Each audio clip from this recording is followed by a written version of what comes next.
इधर उपचुनाव के बाद प्रदेश चुनाव आयोग पंचायत चुनाव की तैयारियों में जुटेगा। सभी जिलों में स्टैंडिंग कमेटी बनाई गई है, जिसके अध्यक्ष कलेक्टर होंगे। एसपी और जिला पंचायत सीईओ इसके सदस्य होंगे। पंचायत चुनाव की अधिसूचना जारी होने से पहले स्टैंडिंग कमेटी की बैठक भी होनी है।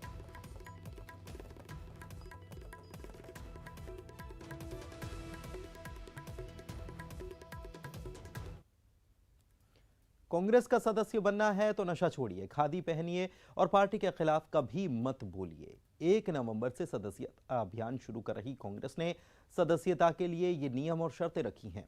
पार्टी की आलोचना न करने वाली शर्त पर बीजेपी चुटकी ले रही है। कह रही है कि आलोचना कांग्रेस को बुरी लगती है।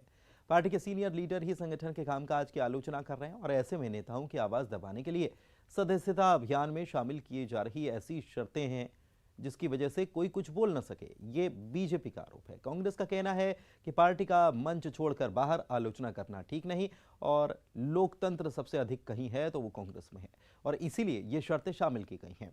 सदस्य बनाने के लिए कांग्रेस की शर्तों पर बीजेपी निशाना साध रही है।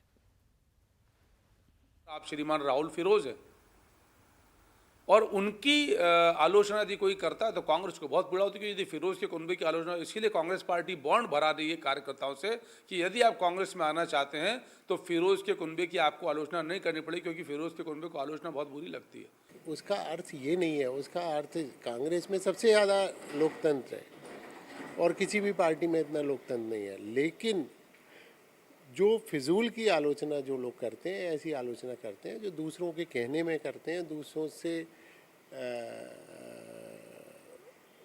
जिस तरह लोगों के बहकावे में आके करने शुरू करते हैं। मैं तो ये कहना चाहता हूं कि कांग्रेस ने इस प्रकार की शर्तें आखिर क्यों जोड़ी? क्या कांग्रेस के अंदर आज जो भी लोग हैं, क्या वो सब नशा करने वाले लोग हैं?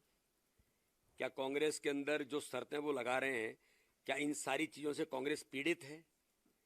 और जो मैंने सुना है, मैंने तो इतना सुना है कि गांधी परिवार के प्रति आपकी निष्ठा, ये भी एक कानून बना रहे हैं, एक परिवार के प्रति प्रतिबद्धता बनाने।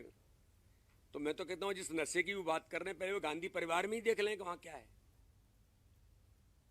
प्रदेश के गृह मंत्री नरोत्तम मिश्रा ने आर्यन खान को निर्दोष बताने पर दिग्विजय सिंह को निशाने पर ले लिया और कहा कि कांग्रेस तो नशे में चूर है, इनके सांसद वकालत के लिए मजबूर हैं, वे समाज को बर्बाद करने की साजिश कर रहे हैं।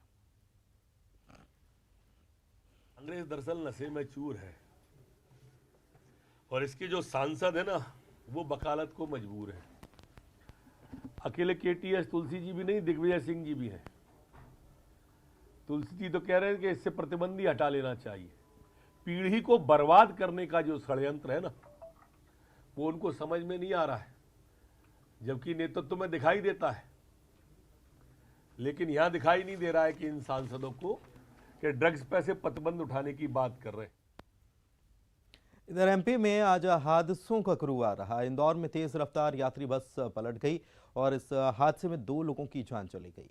बड़वानी की बात करें तो यहां पर ट्रक से एक कार की टक्कर हो गई और इस हादसे में 3 लोगों की मौत हो गई। ओवरटेक करने के दौरान यह हादसा हुआ। वहीं बड़वानी में ही दर्दनाक हादसे में 2 साल की एक बच्ची की मौत हो गई। घटना पाटी थाना इलाके के गंधावल गांव की, जहां पर अग्रवाल पब्लिक स्कूल की बस बच्ची के भाई को घर छोड़ने आई थी, तभी पीछे से आ रही 2 साल की बच्ची पर ड्राइवर ने गाड़ी चढ़ा दी।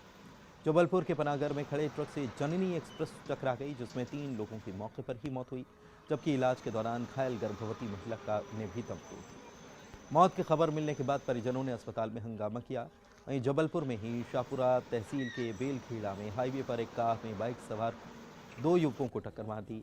एक युवक की मौत हो गई, जबकि उसका साथी गंभीर रूप से घायल है। इधर जबलपुर में भीषण सड़क हादसे के बाद आरटीओ अमले की नींद खुली है, जिसके बाद आरटीओ संतोष पाल ने हाईवे का औचक निरीक्षण किया। निरीक्षण के दौरान यात्री बसों और भारी वाहनों की जांच हुई।